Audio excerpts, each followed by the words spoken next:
పవిత్రంగా ఉండండి రా నాయన, పరిశుద్ధంగా ఉండండి అమ్మా.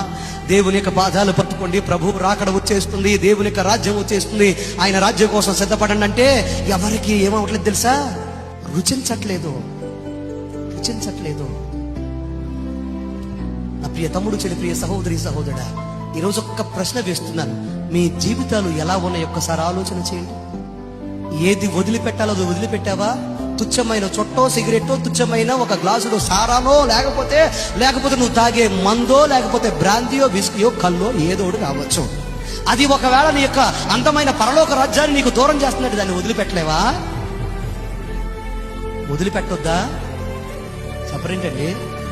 నువ్వు నడిపే అక్రమ సంబంధమో, లేకపోతే దేవునికి అనుకూలమైన కాని సంబంధమో ఏదైనా కావచ్చు, ఒకవేళ కుటుంబాన్ని, నీ యొక్క జీవితాన్ని, నీ యొక్క పిల్లల్ని, అలాగే నీ యొక్క అద్భుతమైన భవిష్యత్తును, అలాగే దేవుని రాజ్యాన్ని దూరం చేస్తున్నట్టు వదిలిపెట్టాలా వద్దా?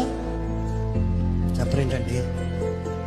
కుక్క తన వాంతికి తిరుగునట్లుగా, పంది బురదలో, చెప్పండి, పంది బురదలో పొర్లునట్లుగా నీ జీవితంలో నువ్వు గనక అదే పాపంలో గనక ఒకవేళ పొర్లుతూ అదే పాపంలో తిరుగుతా ఉంటే ఎలాగ రక్షించబడదాం అనుకున్నావు? ఎలాగ పరలోక రాజ్యానికి చేరతాం అనుకున్నావు? ఒకసారి ఆలోచన చేసావా?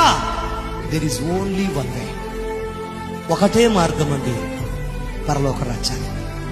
ఆయనే ప్రభువైన యేసుక్రీస్తు. ఆయన చెప్పిన మాట ప్రకారం మనం ఏం చేయాలి? జీవించాలి.